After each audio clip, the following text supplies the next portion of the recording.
ನಾವೆಲ್ಲ ಮಂತ್ರಿಗಳಾಗಿದ್ದಾಗ ಕಾರಜೋಳ ಅವರು ಇದ್ದಾರೆ, ಕರೆದು ನಾವೆಲ್ಲರನ್ನು ಸರ್ಕಾರಕ್ಕೆ ಎಷ್ಟು ಆದಾಯ ತರ್ತೀರಾ ಅಂತ ಮೀಟಿಂಗ್ಸ್ ಮಾಡ್ತಾ ಇದ್ರಿ. ನಾವು ಸರ್ಕಾರಕ್ಕೆ ಟ್ಯಾಕ್ಸ್ಗಳು ಎಷ್ಟು ಕಲೆಕ್ಟ್ ಮಾಡಬೇಕು, ನೀವು ಎಷ್ಟು ಕಲೆಕ್ಟ್ ಮಾಡಿದ್ದೀರಾ ಅಂತ ಮೀಟಿಂಗ್ ಮಾಡ್ತಾ ಇದ್ರಿ. ಇದು ಗುರುವಾರದ ಸರ್ಕಾರ, ಇದು ಗುರುವಾರದ ಸರ್ಕಾರ. ಗುರುವಾರ ಮಾತ್ರ ಎದ್ದಿರುತ್ತೆ ಈ ಸರ್ಕಾರ. ಕ್ಯಾಬಿನೆಟ್ ಇದೆಯಲ್ಲ, ಗುರುವಾರ, ಓನ್ಲಿ ಗುರುವಾರ ಸರ್ಕಾರ ಇದು. ಗುರುವಾರ ಸರ್ಕಾರ ಆದಮೇಲೆ ಪತ್ತೆ ಇರಲ್ಲ ಒಬ್ರು.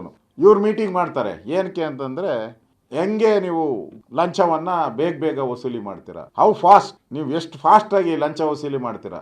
ಅದಕ್ಕೆ ದಾಖಲೆ ರೀತಿ ನಮ್ಮ ಕಾರಜೋಳ ಅವರ ಫ್ರೆಂಡು ಅಬಕಾರಿ ಸಚಿವರು ಒಂದೇ ವಾರದಲ್ಲಿ 18 ಕೋಟಿ ವಸೂಲಿ ಮಾಡಿ ಒಂದು ದಾಖಲೆಯನ್ನು ಸೃಷ್ಟಿ ಮಾಡಿಬಿಟ್ಟಿದ್ದಾರೆ. ರೆಕಾರ್ಡ್, ಎವರ್ ರೆಕಾರ್ಡ್ ಅದು. ಒಂದೇ ವಾರದಲ್ಲಿ 18 ಕೋಟಿ ಫಟಾಫಟ್ ಅಂತ ವಸೂಲಿ ಮಾಡಿ ಪಟಾಪಟ್ ಅಂತ ಹೇಳಿ ಮಹಾರಾಷ್ಟ್ರಕ್ಕೆ ಕಳಿಸ್ಬಿಟ್ಟಿದ್ದಾರೆ. ಕೆಂಪಣ್ಣ ಮತ್ತು ಉಪಾಧ್ಯಕ್ಷ ಪದ್ಮರಾಜ್ ಅವರು ಕಾಂಗ್ರೆಸ್ಸಿನ ಟೂಲ್ ಕಿಟ್ ಆಗಿ ಉಪಯೋಗ ಮಾಡಿಕೊಂಡು ಸರ್ಕಾರ 40% ವಸೂಲಿ ಮಾಡುತ್ತೆ ಅಂತೇಳಿ ಅವರ ಏನು ಕೇಸನ್ನು ದಾಖಲೆ ಮಾಡಿದ್ರು, ಈಗ ಅದು ಬಟಾ ಬಯಲಾಗಿದೆ. ಯಾರು ಈಗ ಮಾಡಿದ್ರು ಆ ವ್ಯಕ್ತಿ ಏನು ದಾಖಲೆಗಳನ್ನು ಕೊಟ್ಟಿದ್ದ, ನಾನೇ ಕೊಟ್ಟಿದ್ದೀನಿ ಲಂಚ, ಅವರು 6 ವರ್ಷದಿಂದ ಕೆಲಸನೇ ಮಾಡಿಲ್ಲ. ಅವರು ಕಾಂಟ್ರಾಕ್ಟರ್ ಕೆಲಸನೇ ಮಾಡಿಲ್ಲ 6 ವರ್ಷ. ನಿರುದ್ಯೋಗಿ, ಈ ನಿರುದ್ಯೋಗಿಗಳು ನಿರುದ್ಯೋಗಿ ಕಾಂಟ್ರಾಕ್ಟರ್ಗಳೆಲ್ಲ ಸೇರ್ಕೊಂಡು ಕಾಂಗ್ರೆಸ್ಸಿನ ಟೂಲ್ ಕಿಟ್ ಆಗಿ 40% ಸರ್ಕಾರ ಅಂತೇಳಿ ನಮ್ಮ ಮೇಲೆ ಆಪಾದನೆ ಮಾಡಿದ್ರು, ಬೊಮ್ಮಾಯಿ ಸರ್ಕಾರದ ಮೇಲೆ. ಇವತ್ತು ಕಾಂಗ್ರೆಸ್ ಅವ್ರಿಗೆ ಯಾವ ಮುಖ ಇಟ್ಕೊಂಡು ನೀವು ಕೋವಿಡ್ ಹಗರಣ ಆಗಿದೆ, ಬೇರೆ ಬೇರೆ ಹಗರಣಗಳನ್ನು ಹೇಳ್ತಾ ಇದ್ದೀರಲ್ಲ, ಇದೆಲ್ಲ ಇದೆ.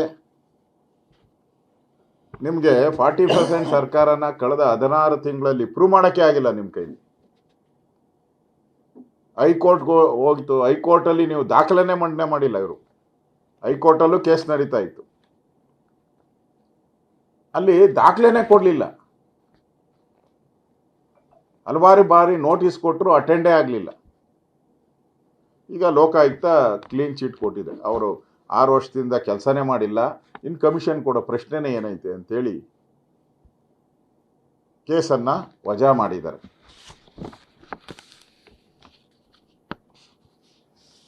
ಇವತ್ತು ಕಾಂಗ್ರೆಸ್ ಸರ್ಕಾರ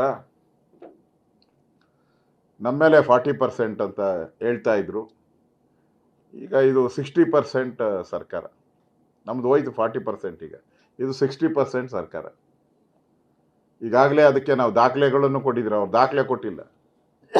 ವಾಲ್ಮೀಕಿ ಹಗರಣದಲ್ಲಿ 187 ಕೋಟಿ ಪಟಾಪಟ್ ಅಂತೇಳಿ ಹೈದರಾಬಾದ್ ಬ್ಯಾಂಕಿಗೆ ಟ್ರಾನ್ಸ್ಫರ್ ಮಾಡಿ, ಅಲ್ಲಿಂದ ವೈನ್ ಸ್ಟೋರ್ಗಳಿಗೆ ಟ್ರಾನ್ಸ್ಫರ್ ಆಗಿ, ಅಲ್ಲಿಂದ ಬಳ್ಳಾರಿ ಎಲೆಕ್ಷನ್ಗೆ ಹೋಗಿರೋದು ಬಟಾ ಬಯಲು. ಸಾಕ್ಷಿ ಕೊಟ್ಟಿದ್ದೀರಿ. ಮತ್ತೆ ಇಡಿ ಅವರು ಇದನ್ನ ಅನುಮೋದನೆ ಮಾಡಿದ್ದಾರೆ. ಹೌದು, ಇಷ್ಟು ದುಡ್ಡು ಇಂಥ ಬ್ಯಾಂಕ್ ಹೋಗಿದೆ, ಅಲ್ಲಿಂದ ವೈನ್ ಸ್ಟೋರ್ಗೂ ಹೋಗಿದೆ, ಪೆಟ್ರೋಲ್ ಬಂಕ್ ಹೋಗಿದೆ, ಅಲ್ಲಿಂದ ಇಂಥ ಕಡೆಗೆ ಇಂತಿಂಥವ್ರಿಗೆ, ಬಳ್ಳಾರಿಯಲ್ಲಿ ಇಂತಿಂಥ ವ್ಯಕ್ತಿಗಳಿಗೆ ಇಷ್ಟಿಷ್ಟು ಹೋಗಿದೆ, ಅವರು ಎಲ್ಲರಿಗೂ 500 ರೂಪಾಯಿ ಕೊಟ್ಟಿದೆ. ಇಷ್ಟು ದಾಖಲೆಗಳನ್ನು ಸರ್ಕಾರದ ಸಂಸ್ಥೆ ತನಿಖಾ ಆಯೋಗ ರಿಪೋರ್ಟ್ ಮಾಡಿದೆ.